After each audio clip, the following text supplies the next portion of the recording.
GereNetwork.com. The following is a presentation of the GERE Radio Network. Hey, this is H.C. Loke. You're checking out the All Bets Are Off podcast with Robbie Vegas.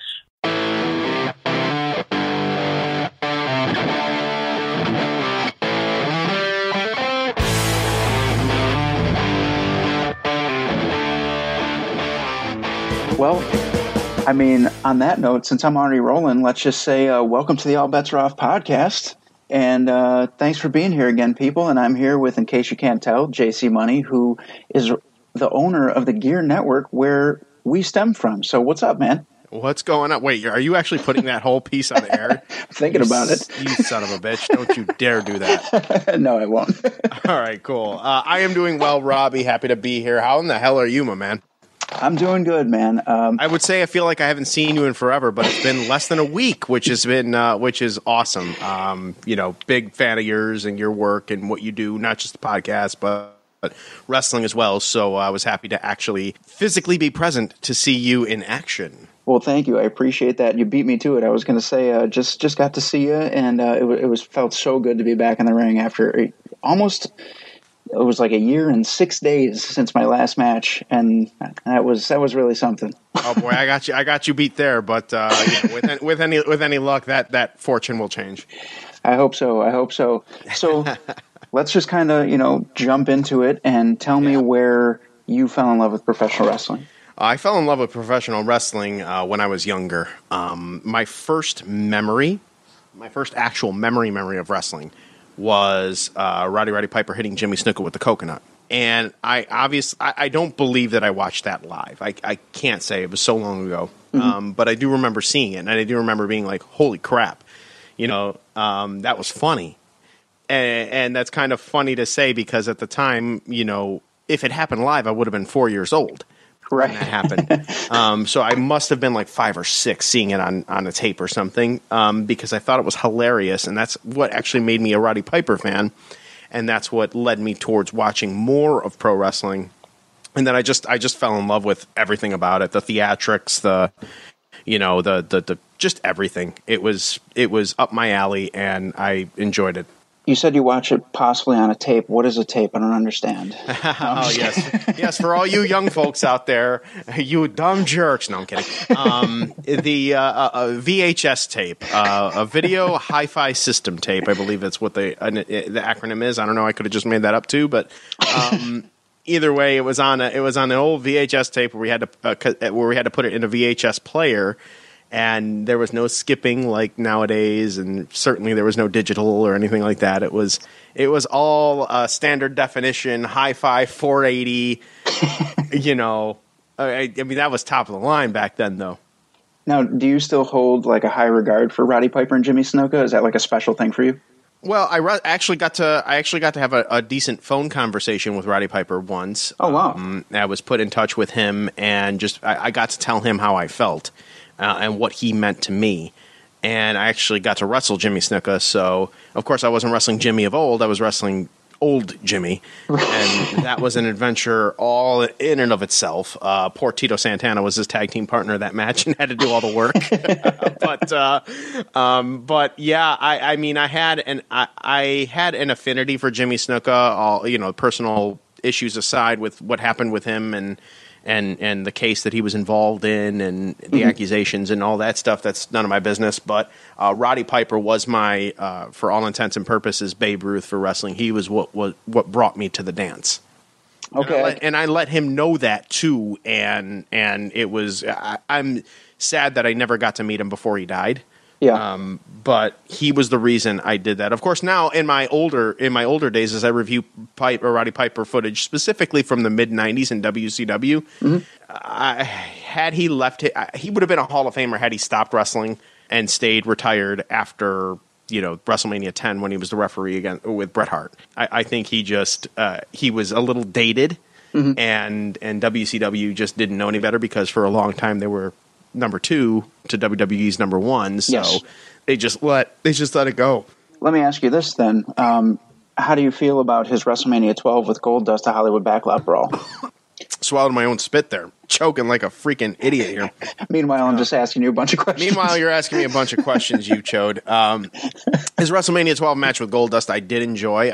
They obviously, the hot thing at the time was the O.J. Simpson trial, so they made the play on that with the Bronco and Goldust's bloody hand, or Piper's bloody hand opening the door and things like that. I feel that laid the groundwork to the WrestleMania. Like things like this past WrestleMania with the cinematic stuff, particularly for the Undertaker and AJ Styles. I mean, that certainly laid the groundwork for it. Of course, back then they did all of that, theatric film stuff, and then they brought it into the arena towards the end of it. Taker and AJ didn't have that opportunity to do that last year because of the pandemic, but I enjoyed that match, for what it was worth. It gave Piper, it was Piper at his edge. Piper was allowed to be not only the good guy, but have the edge that he had as a bad guy because Goldust pissed him off that bad. Right. It was a great story that was told. I agree. It's one of my favorite matches, so I was curious to see what you thought about that. Mm-hmm. But back to your career, how old were you when you started training to become a pro wrestler? So when I started training to become a pro wrestler, I was 19 years old. I had just turned 19. It was the year 2000. I turned 19 in December 1999. So very, very, it was a weird cutoff for a lot of things there. But in January of 2000, I attended a local show here in Rochester called New Millennium Wrestling, and that was where I was first introduced to the proverbial godfathers, if you will, who still remain in the business today, and they were young and coming up at that point in time too. And I was most drawn to Chip Stetson.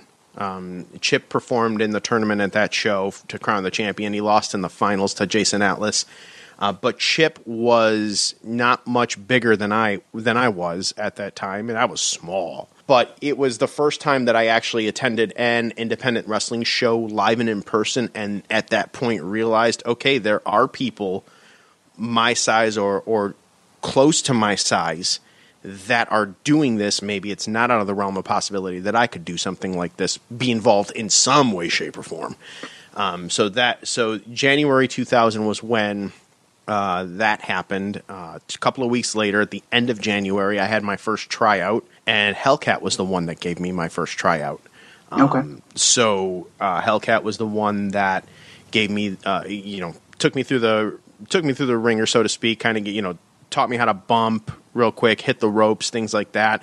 And it was probably like a 30-minute tryout session, and then from there we'd get quoted the price, and then we'd deal with the old jackwagon promoter who was all about money and not necessarily about wrestling, but was like, I see a lot of potential in you, kid, and I'm fucking 120 pounds, 19 years old, like, holy crap, the promoter sees a big potential in me, like, awesome, holy crap, this is a thing. It was great. I got roped right the fuck in. Honestly, I got worked like a son of a bitch. I got roped right the hell in, and from there, I suppose the rest is history. With that, I didn't expect some 21 years later to be involved still in some capacity. Who is this promoter? Let's just say that. His name was Gary Steinmiller. Okay, he's not around anymore. He was a insurance guy, money mark kind of thing. I mean, he had been a fan. He'd been a fan of wrestling, but he was a fan that just happened to have money. He was like a precursor to Terry Cadillac, if you will. You know what I mean? Like similar story, except not. I don't know. I haven't talked to Gary in probably 18 years at this point. I have no intention on, honestly, he's that small of a blip on my radar, but yeah. He, very similar personalities in stories to Terry, guy that, older guy, fan of the game, has money, not really athletic, but wants to be involved somehow. Hey, I'll start my own place, Gotcha. Okay. The difference between Gary and Terry, besides the first letter of their names, is that Gary was older, so he never got in the ring. He instead wanted to attach himself to somebody to be their manager. And guess who the hell that wound up being? I'm going to say it was you. It was me. That's right. It was me. So He wore. It was the similarities, man. They were strikingly similar. Like Terry wears the pink robe. Mm-hmm. Gary wore a pink suit jacket. Really? Yeah. So it was maybe that's part of the reason why I dislike Terry so much. I think it's PTSD from Gary. Well, tell me this: where did you originate the character of JC Money? The character of JC Money. So okay, that's actually a funny story. And I will tell this because it's, obviously the old adage for where I tell you this is the character was developed is the best thinking seat in the house. So you were sitting on the toilet. So I was taking a shit. It was probably like a week or two before this said stool release that I was told. Mind you, this was a month after that January tryout, by the way. So, okay. So we're talking February 2000 here. Mm-hmm. I was told you're going to be used tag teaming with your cousin, who's Tiger Smith. Right. For those that may not know, you're going to be teaming with your cousin, and you're going to do a squash match against these two guys named the Punishers.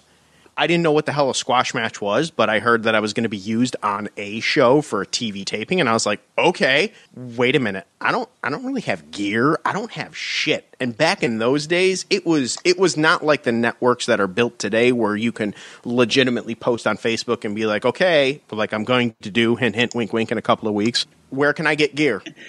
And right. you say that now, and people will drop links to their friends or themselves or whomever that does wrestling gear, and you can get gear if you want to now, very easily. Back then, it was like phone calls, and you had to know this person and that person, or if it was a lot difficult. And I didn't make a lot of money at that time.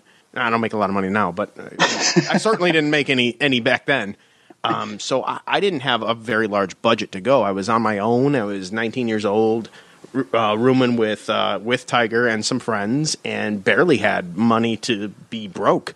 So I had to improvise, and I went to some freaking sporting goods store locally here, grabbed a singlet, and wore some crappy white jeans and wrestling shoes, But I had like something to at least go out there and look like I'm gonna, I deserve to get my ass kicked, right. But I didn't have like a name or anything like that, and I didn't want to use my real name. I wanted to be a character, but I had nothing, like literally nothing. So I found an old blazer jacket that I had, and I don't even think it belonged to me. I think it belonged to Tiger, but he outgrew it. Mm-hmm. And it was like, it was way big on me, but it gave me something. And then I happened to pull out a couple of dollars out of my pocket. And just, I don't know, 2 and 2 made 4. And while I was sitting there taking a shit, I was like, okay, well, my initials are JC, and I found $2, so JC Money, that's great. I'll just use that name. I'll use JC Money. Never thought that goddamn name would stick. Do you know how many times I tried to drop the name and I just couldn't? Oh, you have tried to change it. I've tried to change. Well, that's why with the podcast world, I go, by the shoot name. Mm-hmm. And that's given me a whole different identity. But, JC Money is, I think now in 2021, it's a nice, there weren't very many differences between JC Money and John Cimino in 2000. Mm-hmm. There are a world of differences between the two now, and I think people know that, and I know that, and I certainly know now how to relay, how to intertwine both in a way that's not as in everybody's face, but, that's a true character. But yeah. I thought I was just going to be one and done with that, and then I would come back as something else or whatever. But the name JC Money ended up sticking, and then I think on accident I had heard like the local commentators for that. One of them was Scotty Bender, mm-hmm. And when I finally saw it on like public access or wherever the fuck it aired on at like 11:30 at night. I had heard them, they were just burying the shit out of us. Oh, okay. And, Tiger took it personal. Meanwhile, I thought it was hilarious. So I went up to the commentators the second show that I was a part of, that I was going to be, a squash match for. Mm-hmm. And I went to them and I told them, dude, you guys were freaking hilarious ripping us apart. Can you rip me apart? Like, we were doing singles matches then. Can you just keep it going? And cause I thought it was funny. And then they thought it was funny that I thought it was funny. And they thought it was even funnier that Tiger didn't think it was funny. But then Tiger got the gist of what was going on, and then he came aboard, and then we ended up, my first major, or I don't want to say major, but my first little angle that I think showed the Rochester crowd and the crowd of wrestlers there that there was some potential, was with those two commentators, where we would get our ass kicked and they would rip us apart, and then they started giving us stick time. Mm-hmm. And that was when I began cutting promos, and they were like, whoa, this dude can cut a promo. Like, holy shit. We could work with this. And it just kind of progressed from there. So it sounds like immediately, as soon as you start training, you've been a part of shows almost right from the jump. Was there ever a time when you weren't and you were just strictly training? Because you said a month later you were in. Well, back then, pro wrestlers had to be licensed by the New York State Athletic Commission. So they wouldn't let me get the license, but they let me get ring time during TV tapings. Mm-hmm. So when I say TV tapings, these were studio settings in the school with a hard cam on one side, and they would just film matches to just film TV time and whatever, so that way they could ultimately promote their big shows at a bigger venue. A place called the Ukrainian Club here locally. Those shows I could not do it because the Athletic Commission was a part of those shows and licensed wrestlers were a part of those shows. Gotcha. So to work around that piece, I became a referee. Oh, okay. And it wasn't my choice. It wasn't my first, and I, threw a Shawn Michaels temper tantrum about it, but it was Chip Stetson, a name that no. It wasn't Chip Stetson with that one. But Chip Stetson's a name you're going to hear a lot over the course of my career, I'm sure. And it was Scotty Bender that pulled me aside. One of the guy that he was part of the booking team. He was the one that booked me in the, announcers versus jobbers angle there. And he was like, dude, this is a good opportunity. Don't fuck it up, seriously. And that stuck with me. So I ended up being a referee on the bigger shows while training still. Mm-hmm. And then finally I think it was a combination of the two announcers and Hellcat, who was booking at the time as well. I don't know. Somebody passed. They were doing a student battle royal. And I think as a joke, it was thrown out there that referee Semino, as they called me, get in there as the surprise entrant and throw out the last student, who happened to be Tiger Smith.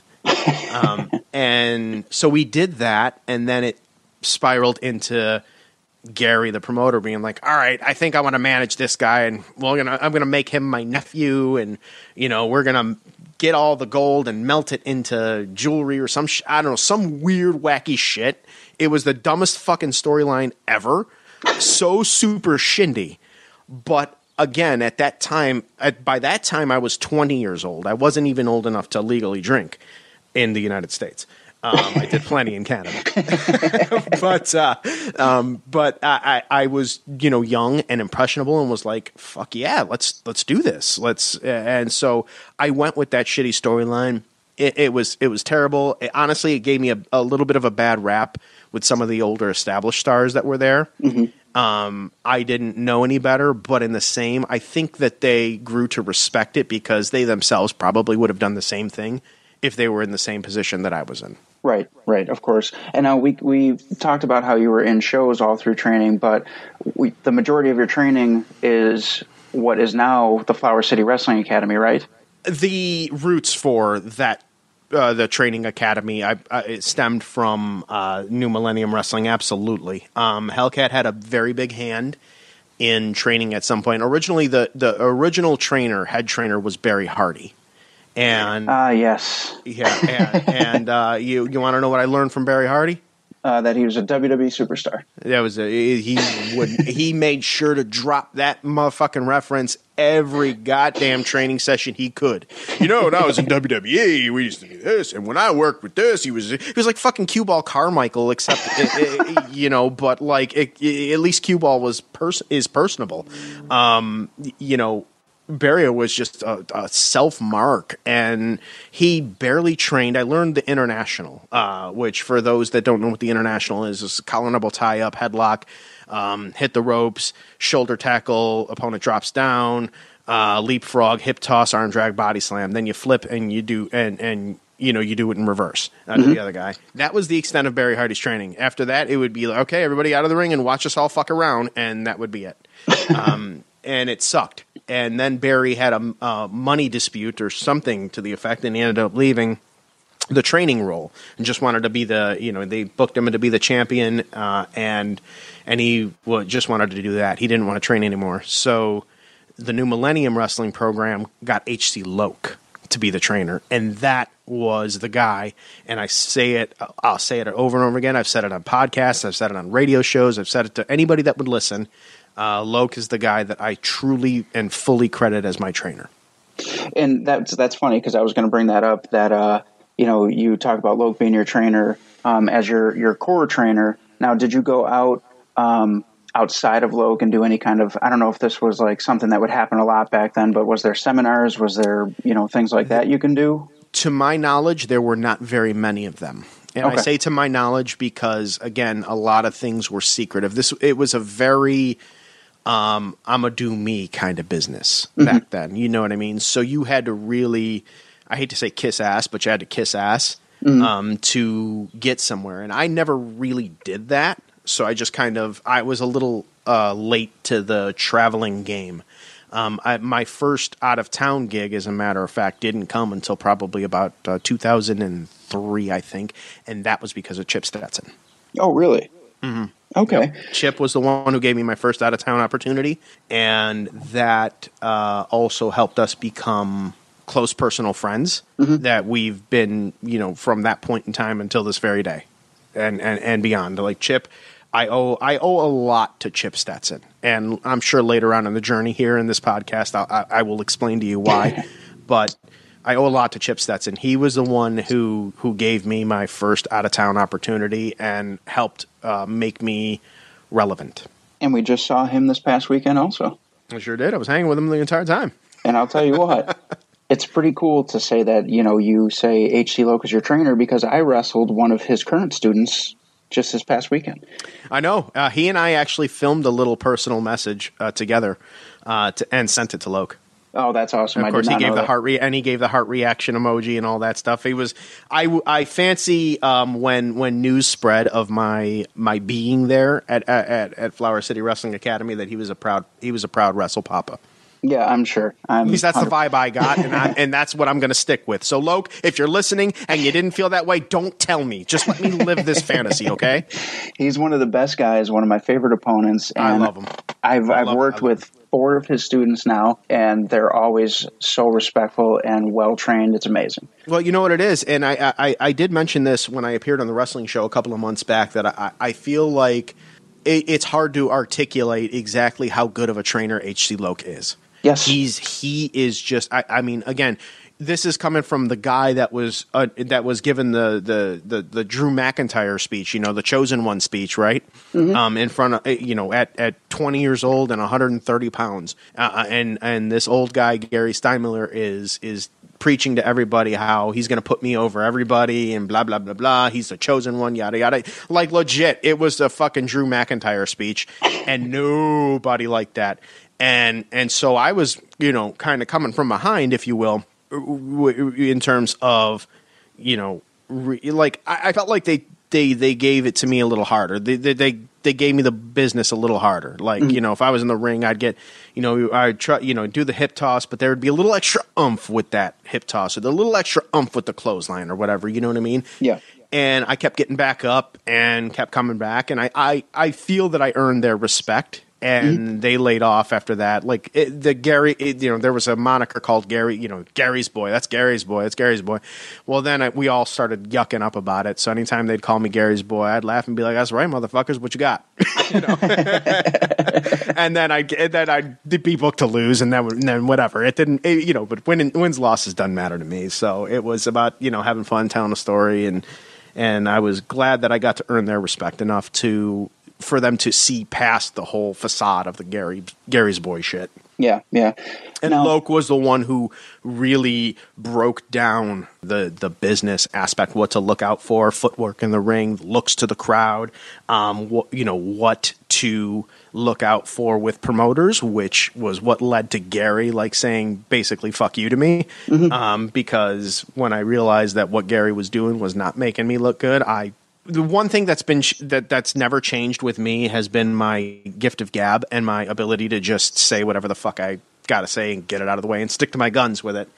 That wasn't any different 20 years ago than it is today, and I let Gary know that. And of course, the relationship there ended up ceasing, but he ended up quitting the business anyways, and NRW folded not too long after that, and that's what led me over to Chip out in Albany. Okay, so let's stick on that for a second, because we talked about Chip a bunch, and I was going to ask you who some of your favorite opponents were over the years, and I would assume that Chip would be one of them. I've only wrestled Chip Stetson once. Really? Was it locally or traveling? No, it was traveling. It was in Albany, Okay. and it was my last match there with that company there.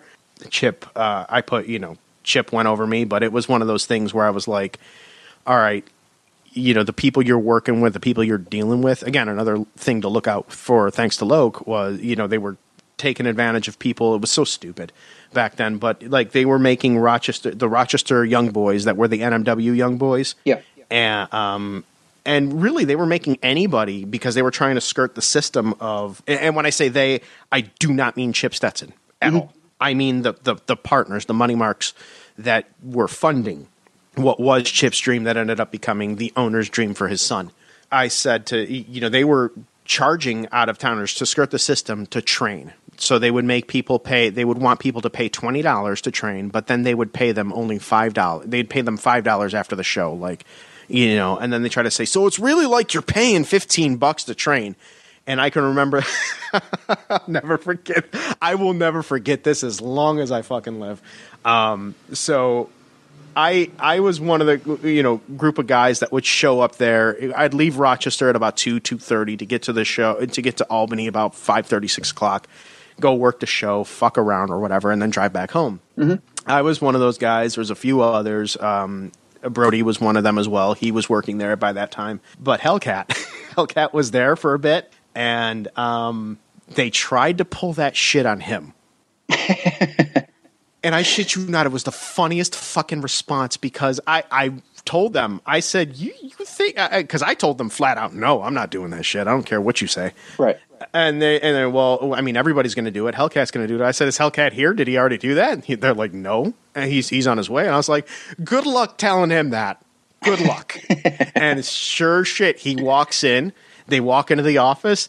And he comes out, he's like, fuck this. And he ended up leaving. And I was like, you know what? I wasn't too far behind, because it was that show I put over one of their fucking students. And then I was like, I'm not doing this. I'm not paying this every single time. Sorry, Chip, I do want to wrestle you. Can we make that happen? And he made it happen. So I didn't pay $20 but I learned that Chip was the one that reimbursed me. Oh, wow.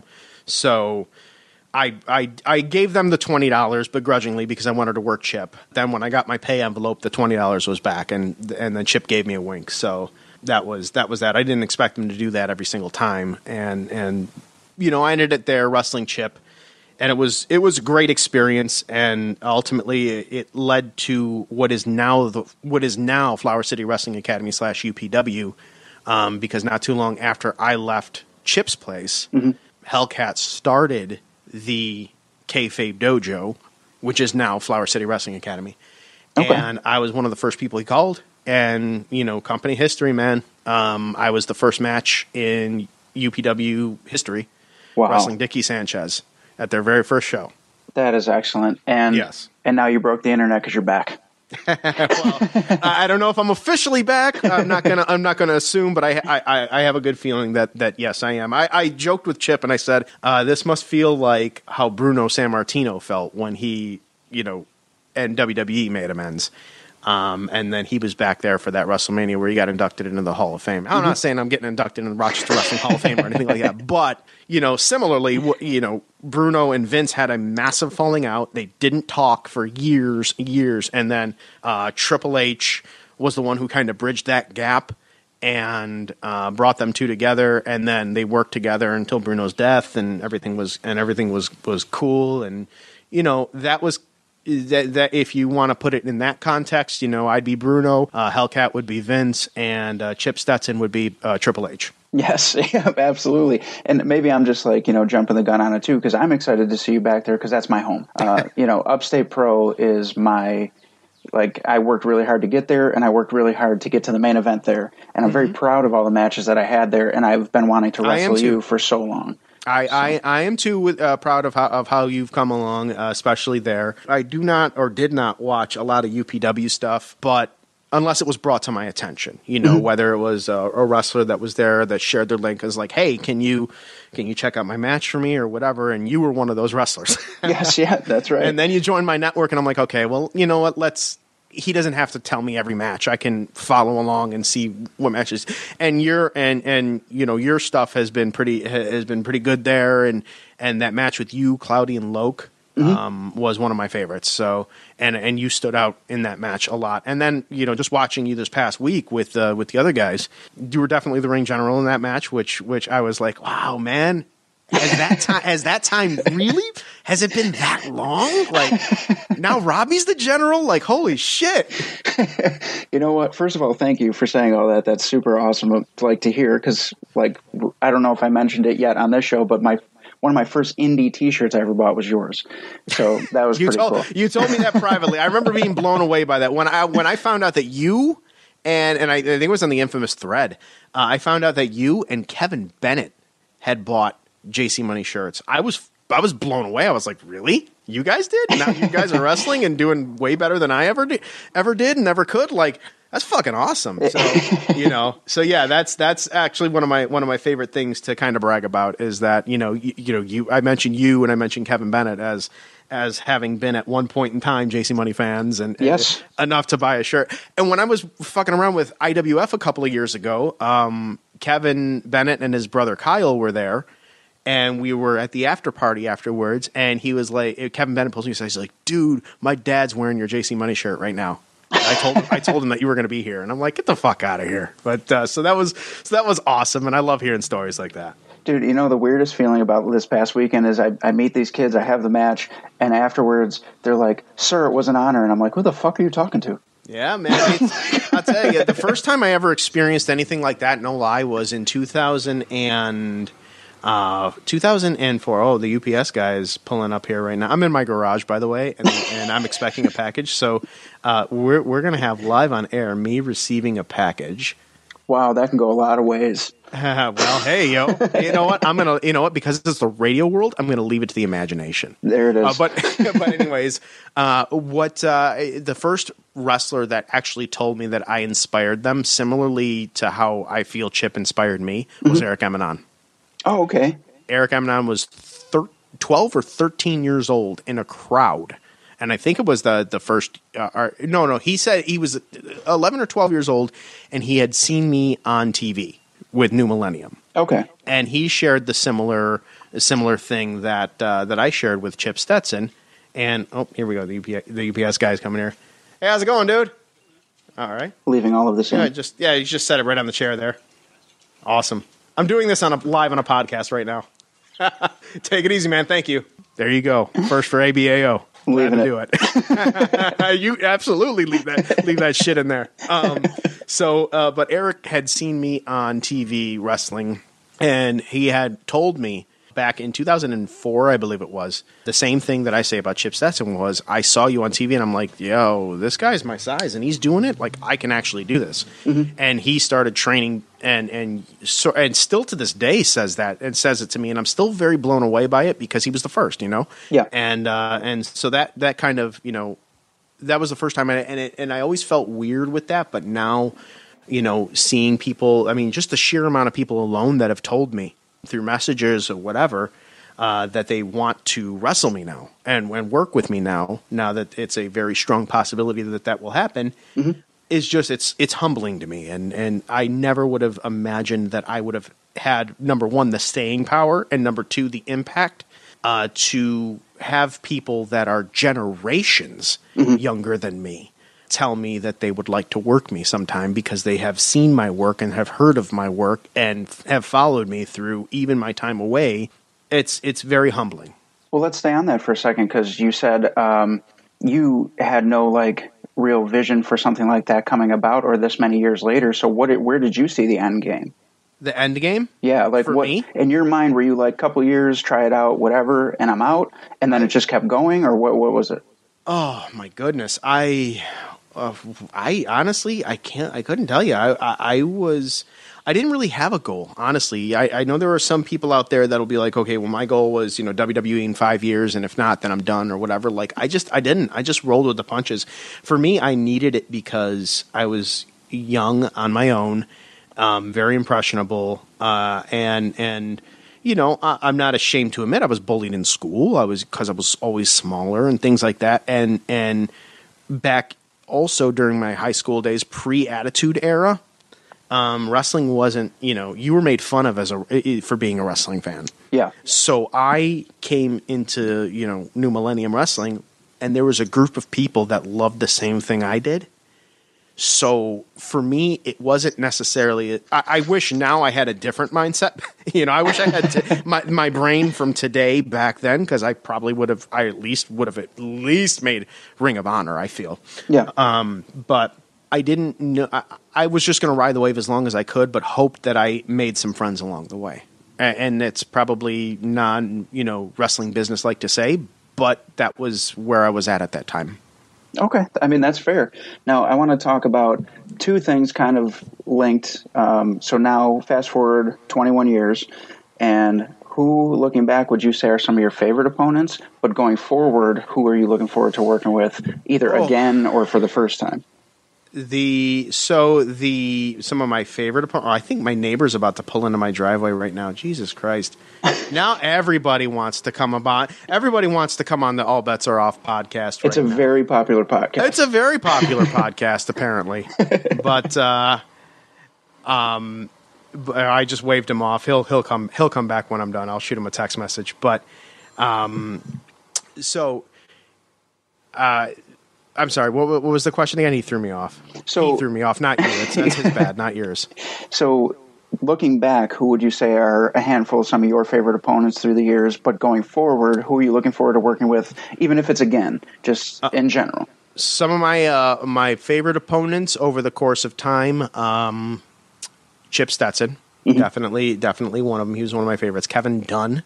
In my earlier days, and even into a little bit of my later days, just before he retired, he and I got to do it one more time, and it was awesome to do that again. And Kevin was one of the ones. He's another one that is very instrumental in putting me on the map. He was one of the aforementioned ones that kind of gave me the clothesline a little snugger or whatever, and things like that.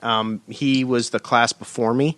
But I earned his respect because I took whatever the hell he wanted, and he put me on the map. He put a young me on the map, and I've always been grateful for that. He and I are still friends to this day. He was one of my all-time favorites to work. Marcos as well was one as well. Chip. I worked Cameron Ellen Jarrell back when she was known as Gabe Saint. Yep. I worked her. But we go back even farther than wrestling, so that was awesome to work them. Johnny Swift, for as many people that are watching, as soon as I say Johnny Swift, there's a good demographic of the wrestling audience that are either going to roll their eyes or be like, "Who the fuck is he?" But he was one of my he was my Dreamer Raven feud. Okay, and he was always chasing me, and so I'm proud to say that I helped kind of build his character and help make him. He was one of my first ones that I did that for. Brody Lee, that goes without saying, and that's a story in and of itself because that was at Brody Lee's request. Oh wow. Colin Delaney was a good one. Cheech and Cloudy, I wrestled them. They were good. I loved wrestling Eric, especially in my most recent stretch in 2017, 2018. Yes. Yeah. Mikey Every Night was one of my favorites. There's a lot that I could think of, and I'd really have to go back. I could tell you Barry Hardy was not one of my favorites that I wrestled. Well, can I stop you real quick? Mark House. I want to give Mark House a shout out too. He's one of my favorites that I wrestled, all time favorites. Well, let me just cut you off just for a quick second, just to say how cool was it to see Brody's shoe still hanging above the ring? I knew it was there, and it was cool to see that. What really threw me off, or not threw me off in a bad way, but really took me aback, was seeing that poster above the hard cam. Yes. When I saw that, I was like, and I'm not going to lie to you, I did have my gear in my back, in my gear bag in the back of my car, in case if they were like, hey, do you want to work? Do you want to work? And I'll be like, how many bumps you need from me? Because I'll only give you like maybe one right now. But in that gear bag with all my old ass gear that I absolutely need to replace is the RIP Brody Lee arm patch. That I will absolutely wear whenever my first match back is. Awesome. So that's amazing. So I'm sorry, I didn't mean to cut off. You're on a roll there, but I just had to get that out because it just triggered that thought. No, it's totally fine. But it was not. It was nice to see the shoes there. I saw the thing there, and watching Shane Stetson, Chip's son. Yes. I know that Brody would have been very, very happy with what he saw.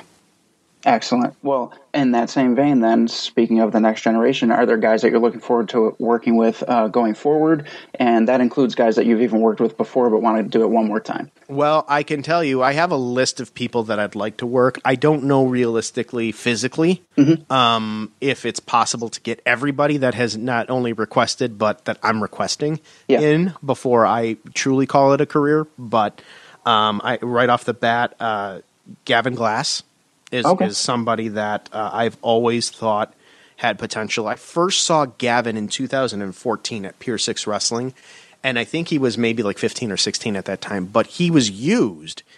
I don't know how, but he was used, and I saw that he had potential even back then. And then you fast forward to now, where I see the stuff he's most recently done with his heel turn.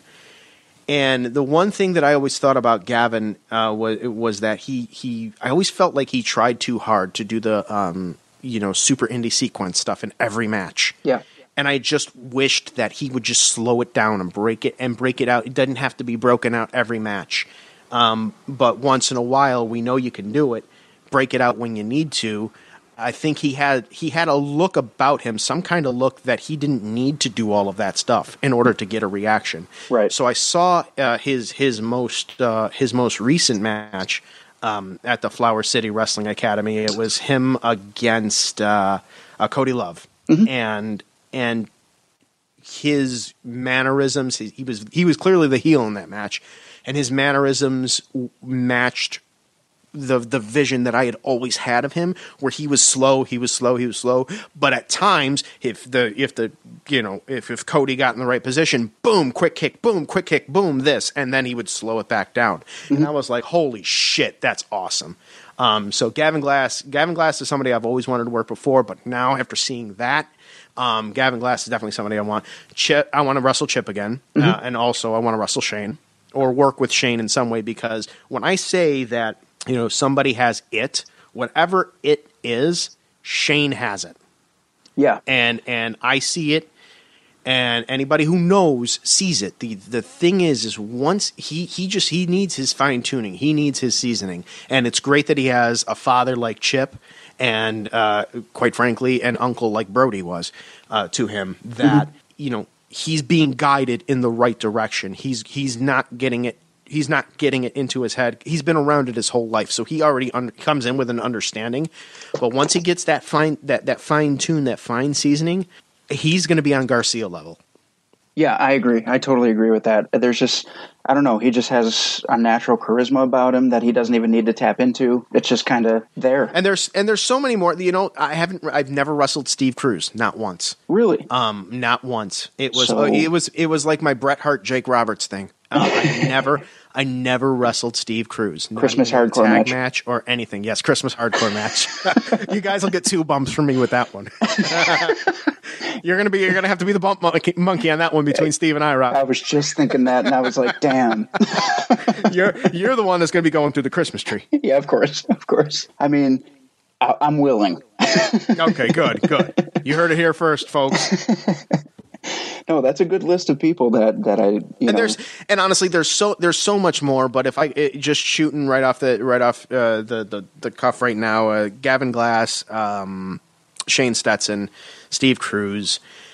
There's a lot of people out there that I would love to get in there, and Maddock is another one. I liked what Maddock I liked what Maddock put out years ago when I first saw him, and then more recently coming back into tune and actually seeing him versus Chip and Shane live in person. I really like that, and so he's another one that I think I could have a good match with. I've never worked Maximo Suave. Really? I've never worked Maximo, so when he asks who I've ever beaten, if he and I ever step in the ring and I ever beat him, then you motherfucker is going to be what comes out of my mouth. So, oh man, I've worked him and Cade more than anyone. Yeah, I remember you telling me about that.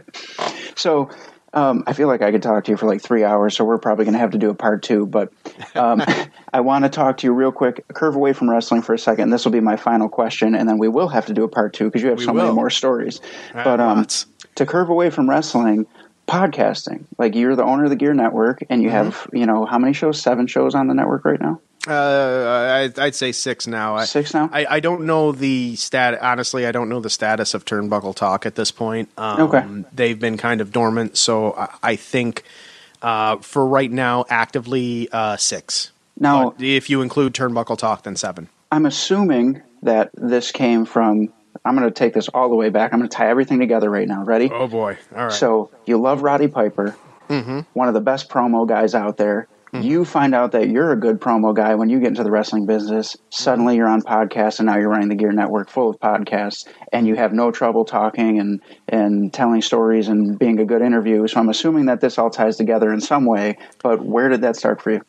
I was going to say, is that your final answer? Yes.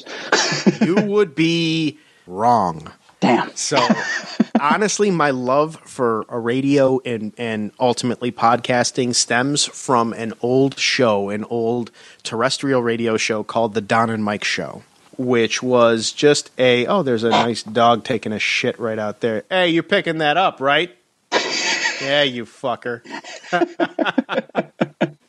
So, there was an old terrestrial radio show called Don and Mike, which was right up my alley in terms of comedy. It was, it was talk radio, but it was like I think, Robbie, you know enough about my humor to know that I have a unique sense of humor. Yeah. It was right there. So that was what really kind of brought me to that dance. But then, and then the Don and Mike Show, Don Geronimo was the main host. He had some personal issues or whatever. Mike O'Mara, his co-host, ended up taking over the show and making it the Mike O'Mara Show. And he followed a similar structure, similar format, brought on, had his own crew and whatever. Most of them were Don and Mike carryovers. And Mike O'Mara, I found, was the actual target for like my humor. Like, I related very much to Mike O'Mara and maybe not as much Don Geronimo. So I followed the Mike O'Mara Show. And then terrestrial radio went through a major overhaul in about 2009, where they were starting to go just all one certain subject on each station. So it wasn't as much of a variety AM radio station anymore. It had to be sports, and it had to be news, and it had to be and there was no room for, talk comedy afternoon drive shows.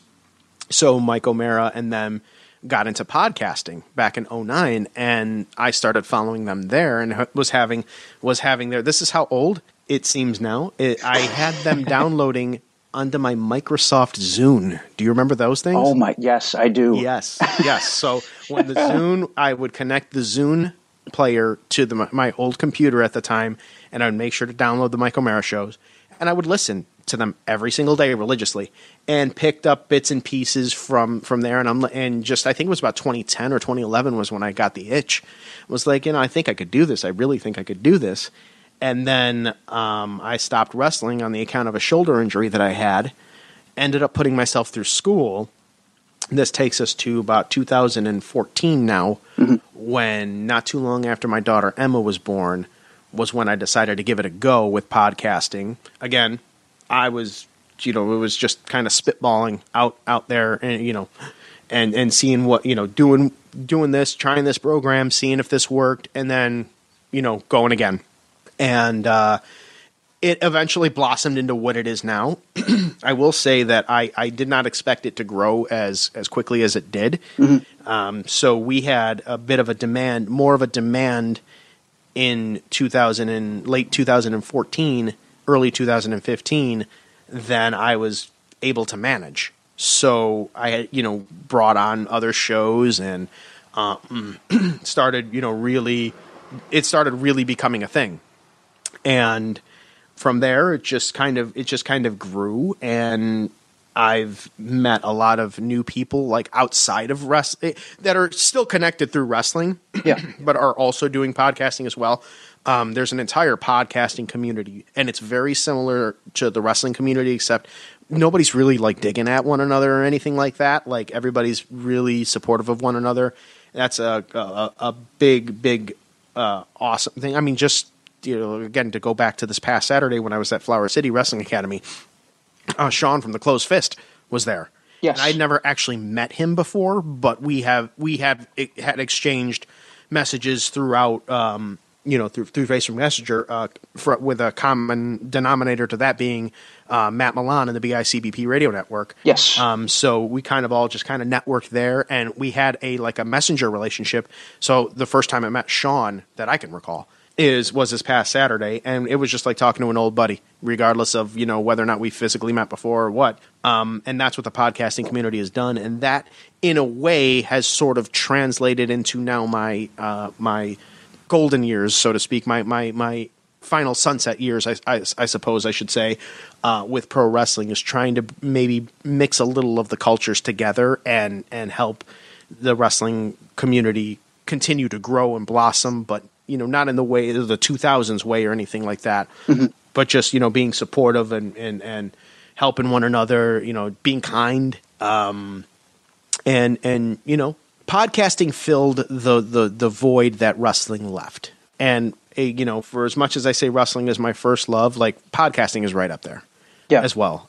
So I enjoy it, and I'll continue to do it as long as I continue to enjoy it, and as long as people continue to enjoy what I personally put out, but what's more, what the network as a whole, meaning what you put out, what Sleazy Mike and the Fat Man put out, what Brandon and I put out, what Ryan puts out with his sports podcasts. Like, I enjoy the ride, and again, it's another one of those instances, like I said earlier, where I was made fun of for being a wrestling fan in high school, and then I come into a wrestling locker room, and there's a bunch of people that share the same interest I do, that I gravitated towards them.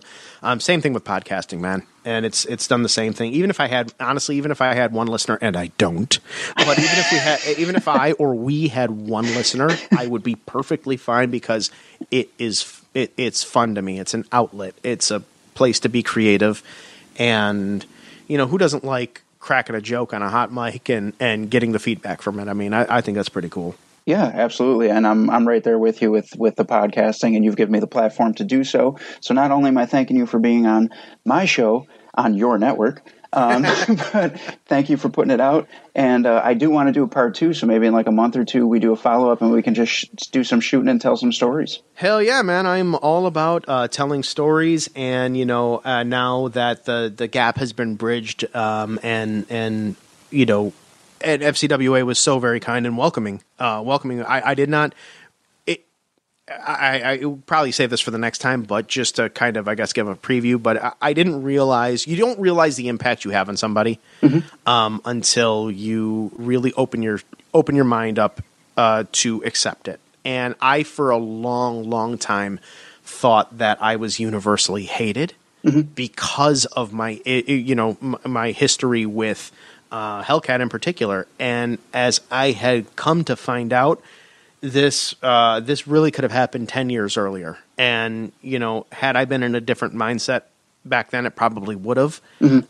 But, it was great to finally have that, that welcome, the welcome that they gave. That is a day that for more reasons than one, I'll never forget. Well, I'm definitely excited to be seeing more of you in that locker room, and hopefully we do get to work. So why don't you, before we say goodbye officially, drop websites, social media, whatever you want to plug, and we'll do this thing. Well, GERE Network is the network's website, so by proxy, that's my website as well. But anything that I do as far as my podcast goes on there. It's that's the website for all the shows. You can hear all the shows live on the website or downloaded wherever on any podcast platform. But please make sure you subscribe to whatever show you download, whatever platform you do. Hit that subscribe button. Trust me, it helps us all out very, very much. As far as the social feeds, I'm actually scaling back on Facebook a lot, which I find very beneficial. But Twitter is live, and that is at IamJCMoney, IamJCMoney on Twitter. I post just a lot of sports, political nonsense, bullshit humor. And pretty much every demographic gets made fun of. So if you are on there and if you go onto my Twitter and you follow me and you're offended by a joke, literally wait 5 more minutes to offend somebody else, and you'll probably laugh at that too. So that's where I really bring the shtick is on Twitter. So at IamJCMoney is probably the best place to connect with me. Awesome. Well, thank you again, man. Truly appreciate it. So I'm thinking in like a month and a half, we do part 2. You tell me, dude. I know the guy. I know the guy at the GERE Network, and I know he doesn't have a problem with me. So I can appear on every. But no, I'll save it for part 2. I'll save those jokes, those wrestle jokes, for part 2 there. But yeah, absolutely, man. You just let me know the time and date, and we'll make it happen. All right, cool, man. Well, thank you, and enjoy the rest of your night, man. You too, man. All right, rockers. So that was JC Money, professional wrestler, owner of the GERE Network. Having some laughs, telling some stories, a lot about the beginning of his career and how he ended up in the podcasting game. So I think next time we'll just talk wrestling in general. And it's a 21-year career. You can't cram that into 45 minutes to an hour. So we'll have him on again. So I hope you enjoyed it, and we'll catch you next time on the All Bets Are Off podcast.